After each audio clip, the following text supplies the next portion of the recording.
Ömrünün sarayı kat kat sökülse,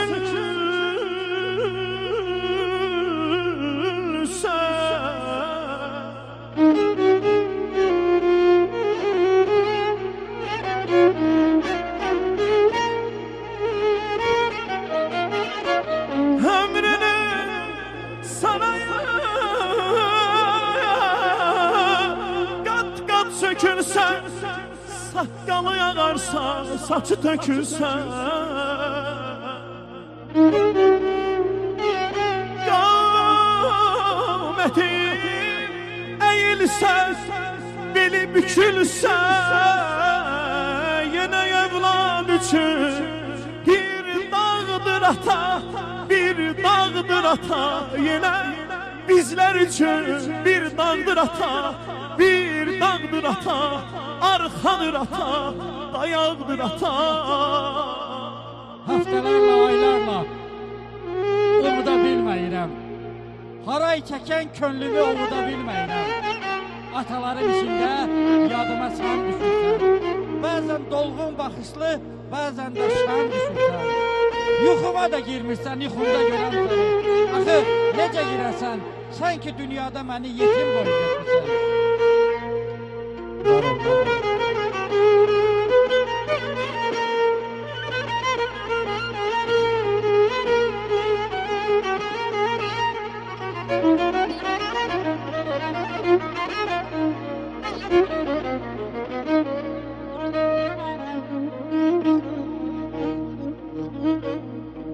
Kocansan da benim için əzizsən,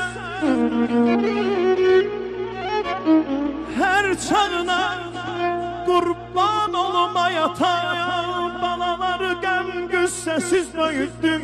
Her çağına kurban olmayata, ocağına kurban olum ayata, ocağına kurban olmayata.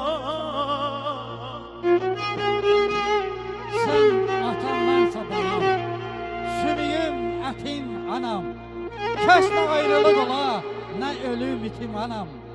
Ey köküm əslim olum, qırılmış tali yolum, səbrinə qurban olum, mənim həyatım, anam. Yaşa, yaşa.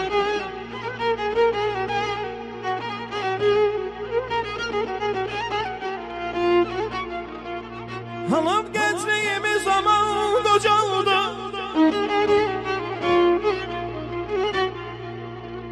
eyleyip kendini kaman kocaldı. Seni yaylar iller ayana yaman kocaldı. Ömrünün baharı dönüp borana, saçların, saçların, saçların ne yaman ağar bana, saçların ne yaman ağar bana.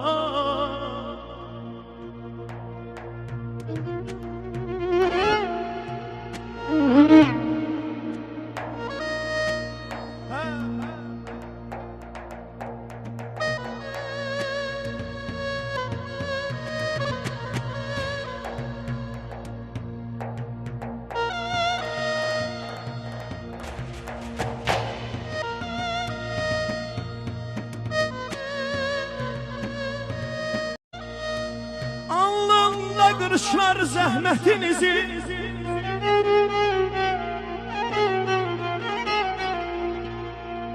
alnında kırışlar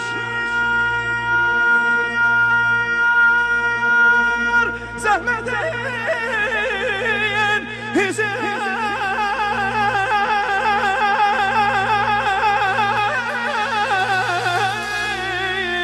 Hayata bağladı o eller bizi, solgun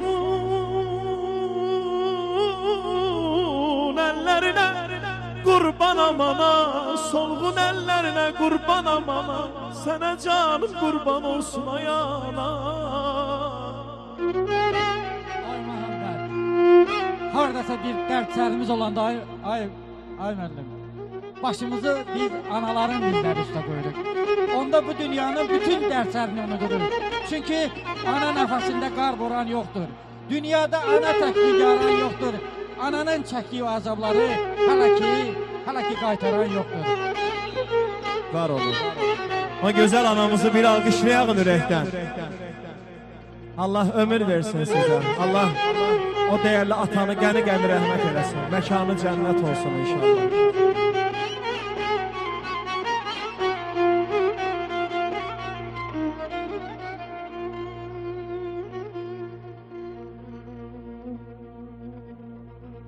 Herden oldu haksızlığa göz yumdum.